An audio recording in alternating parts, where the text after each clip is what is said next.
We hear you're having trouble with your RC3 bets. Get your jotters out and let us do the rest. You weld yourself in and let's get your fix in with Monday Night Predictions. Monday Night Predictions. Hello and welcome to Monday Night Predictions, live on RC.3 FM.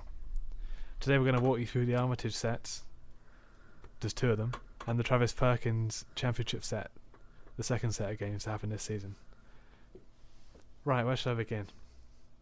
May I suggest you start with the Armitage 8? Oh, thank you. So on Tuesday night at 5:30, we have 007 Universe hosting GWRFC. What have you put down for that, Matt? Well, I'm glad you asked, because you may think on face value after the Pro 12 last season that it's going to be a whitewash to 007 Universe. But you have to remember, GWRFC recorded the largest ever victory last week against the locals. So I went maybe slightly riskily. I went for GWRFC away win. And the score? 14-10. That is controversial. And yourself? Well, I do believe last week was a bit of an anomaly, and the locals are just shocking. I put down a 28-7 home win to 007 Universe. Despite them having a rocky home record, I think just GWR they're worlds apart, these teams. Who's your key man for the Universe this season? Red Grant at hooker. I'll be looking for him to make it into the England team, actually. Right. And yourself? I'd probably go his opposite number. I'd go to the Fat Controller, I think. Anyway, shall we move on to RFC Checkatrade versus the locals? Yeah, gladly. Okay, what have you gone for there?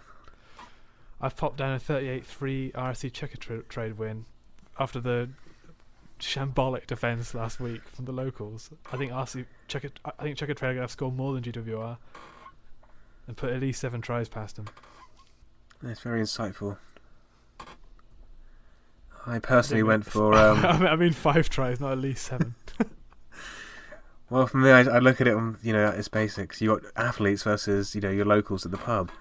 And, that's always a recipe for disaster. So I went with a comfortable Checkatrade 28-0 win over the locals.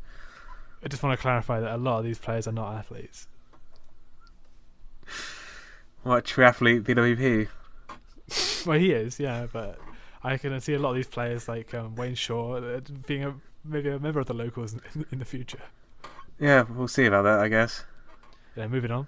Council of St Binendell are hosting the Baker's Dozen +3, who we haven't seen anything of yet. What have you got down for that? Well, it's a tough one to call. The Baker's Dozen have a lot of Irish internationals in their team, and international experience is a big plus in this league. So I went for... Well, despite that, I went for St Binendell winning at home, 18-7. Okay, you really built it up to seem like you were going to... I know. Then I remembered how many New Zealanders play for Binendell and South Africans. The good hemispheres play for them. Well, you said it all, and at the last second you did a U-turn. But I actually put down 17-14 to the Baker's Dozen, an away win. Why is that? Well, like you said, the international experience, and they're unproven. They're coming out. The council have no idea how to deal with them. I think they're going to be too much. Do you think St Binendell will be too physical for them on the day? I'm not. That's a good point you raise. I'm not sure, honestly. I'm not sure, and I wouldn't. The gamblers at home, I wouldn't count on what we're saying. It's an unproven team, and we're just going with little insights that we can gather ourselves. We're just riffing. None of us actually care about this league, but some of you like it. Steady. And finally, we lead on to the last match of Armitage Set 2, and that's the Dartmoor Derelicts versus KEVICC. Who have you gone for and why, Chris? Yeah, again, a new team, but I've got some insider info that the Derelicts side is looking not quite as shaky as we previously thought. There are there's full-grown adults on that team, and for that reason I've put them to beat KEVICC 21-17. Yes, I would go along with that, but I saw signs of revival from Stephen Jones last week versus Checkatrade. The scoreline wasn't flattering, but they did score 2 tries at the end, which shows great character from the side. Stephen Jones is an embarrassment. So I went for a KEVICC away win. They know Southampton's back of their heads. KEVICC do. They've been at the club longer than the Dartmoor Derelicts. Sorry, did you say like the back of their heads? Teachers' heads, brains. Anyway, KEVICC away win, 14-7, and that'll wrap up the end of this set. We'll be back after this great song by the James Bond universe called James Bond Theme from Not to Know.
And welcome back to Armitage Set Free. That was a great song, wasn't it, Chris? Love that tune. Right, well, we'll crack on. This is the second round of Armitage games that comes the following weekend. And it starts off with GWRFC versus RFC Checkatrade. Who have you gone for and why? I've gone for a narrow victory for RFC Checkatrade. Yeah, again, I think GWR a bottom candidate, probably a prime candidate for the Abyss this season, alongside the locals. But I do think they've shown some signs of resurgence. I think they'll notch a couple of tries. I think it's going to be a 21-14 away win to RFC Checkatrade. What have you got, mate? Yes, I went for a similar route as you. I went for a Checkatrade away win. A tad closer than you think, but I think it's going to be fairly comfortable for the Tin Pot Travellers. Right, well, fair enough.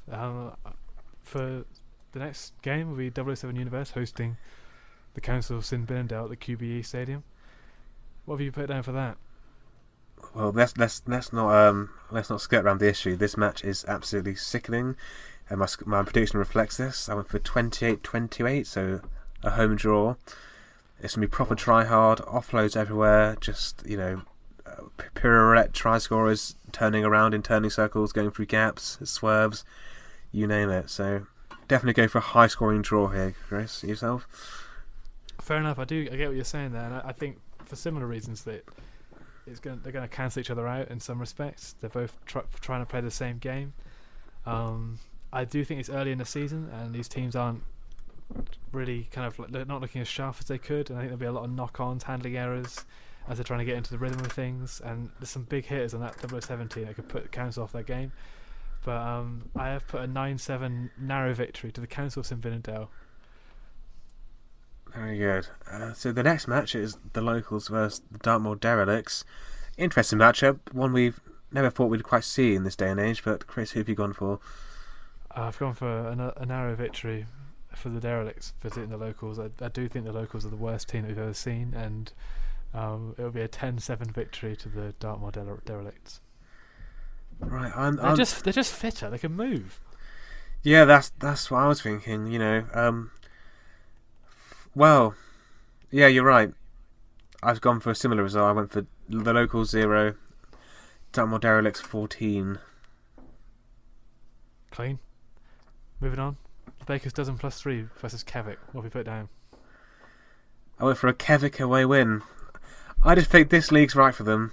I think they struggled in the Pro 12, but they notched out some good performances and some memorable wins. And I think, Wait, are you serious? I think this league's just right for them. I think they've got some good players where it counts. Oh, I thought you said it wasn't right for them. Oh no, I said this league is right for them compared to the Pro 12. Oh no, agreed. So I'm going for a comfortable KEVICC away win, 21-7 to KEVICC. Yeah, I'm following your footsteps, 28-14 to KEVICC. Very good. And, we're going to play you out with the Lord of the Rings song. We'll be right back after that.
Oh, what a wonderful song. The Battle of Plenel Fields never lets me down. What a song.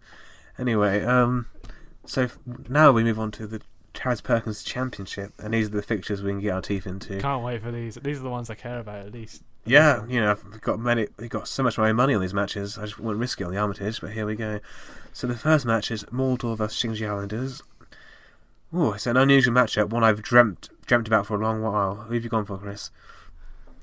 I've gone for a Shingjea Islanders away win 14-7. Having seen what they did against Hands in the Ruck, they totally deserved the victory and they didn't get it, and they were looking positive against a good Hands in the Ruck side. And Mauldor, on the other hand, have been looking shaky. They got knocked out of the Ashtray in the first round. Pretty embarrassing, really. Not great for Saruman. For those reasons, I'd put a Shingjea win. Did you know Mauldor have averaged only 37.5% possession in the last 2 games? That doesn't surprise me. Well, I think they're both on a bad run of form. Unless I've reflected that in a draw, I went for Mauldor 7, Shingjea Islanders 7. Well, speaking of whoever knocked out Mauldor in the Ashtray, that was Ancient Megapowers, and they are playing Hands in the Ruck in the next game. This is the battle of the Ancient Megapowers coach and ex-coach, isn't it? Indeed, I can't wait for this one. It's going to be bloody. And we've all read the Pompey's interview of David Pipe in the match report from Shingjea Hands, haven't we? Yeah, it was a cracking read there. If any of you guys haven't read it yet, please head over to the Evening Rot newspaper website. A Google search will probably bring it up. If not, go to rc3breakdown.com and it's got a feature there on the homepage. And it's eveningrot.wordpress.com as well, if you fancy it. Yeah, and it was a great read, and I probably agree with Pompey. I think Hands in the Ruck probably do have the edge over Ancient Megapowers. So I went for a Hands in the Ruck away win. 10-7, it's going to be close, but I think Pompey knows just a bit more than Dyda does about her own club. Spot on, and dare I touch on the retirement of Hannibal Barker, the vice-captain of Ancient Megapowers last week. He got shot in the knee with a crossbow bolt playing against Mauldor. Rest his soul. Bless his soul and rest it. Hands in the Ruck, good run of form. Pompey knows the insides and outs of Ancient Megapowers. I think he's going to be able to exploit it. 21-0. I don't want to procrastinate, and I know it's about predictions, but in regards to Hannibal Barker, hypothetically, if you're going to make a list about the top 10 best non-kicking fly-offs in the game, where would Hannibal rank for you? Wow. What a question. You know, the Evening Rot have run a feature piece on that very topic, Matt. Really? Yeah. Head over to eveningrot.wordpress.com if you fancy checking that out. And I believe they pipped him at 3rd. He may have been higher up had he not been, had his career not come to an abrupt end last week. But he's pretty high up there. As a non-kicking fly-off, he scored a lot of points. He was a pillar of the club. Yeah, that was the point I was trying to get at. It's going to be a huge miss for Ancient Megapowers. Yeah. Anyway, the next match is Scrum Wars versus Activate. These two teams have played each other in the Ashtray first round, and that was a Scrum Wars away win at Activate. Do you think it's going to be a similar sort of result this time round? Yeah, I do. I think it's just a matter of how many tries are going to be scored. I think Activate have the ability to score tries themselves, but away from home on this time, they lost at home, and now they're away from home. I can't see them getting anything. I think it's going to be 24-14 to Scrum Wars. Right. Would you take into account the fact that they beat Mauldor last week as a good sign, or is that sort of a red herring in this regard? It is a good sign. No, you're right. You're spot on with that. But I think Scrum Wars are in better form. They're a better team overall, and their home advantage speaks for itself. Yes, and I agree with you in that instance. And that's why I've gone for Scrum Wars 21, Activate 10. And the last game of the week, Ne'er-do-wells hosting the Verminators at the Emirates Airline Park. What have you put down for this, and your thoughts, please? Well, I've gone for a heavy victory for one side, and it may surprise you considering Ne'er-do-wells' home form over the years, but I've gone for a thrashing by the Verminators to the Ne'er-do-wells, and that's because I think Verminators often go under the radar of how good a side they are. They smashed the Megapowers last week, and I think they're going to smash the Ne'er-do-wells this week. I've gone for Ne'er-do-wells 7, Verminators 35. And yourself? Wow. Big result, that. See, I'm I'm in a completely different camp on this game. I think Ne'er-do-Wells are going to play their usual sickening style. They've perfected it to a T. They're going to be grinding out. It'll be 0-0 at half time. We all know that. There'll be a suspension somewhere. I can visualise right now athlete's foot in the 87th minute stepping up for a penalty to knock it home 3-0, and I put 3-0 Ne'er-do-Wells against the Verminators. But you would have thought they would have grinded out the win last week versus Scrum Wars. Why didn't they do it then? I think Scrum Wars are next level. Honestly, if you compare it to Verminators, I think they're next level. Right. Well, that rounds up the predictions for this week on our radio show. We're going to tune out now, but we'll leave you a cracking song. It's from ancient Rome. It's a song written by Tacitus, the official musician of Dido. And we'll leave you with this. We'll see you next week. Goodbye. Bye from me.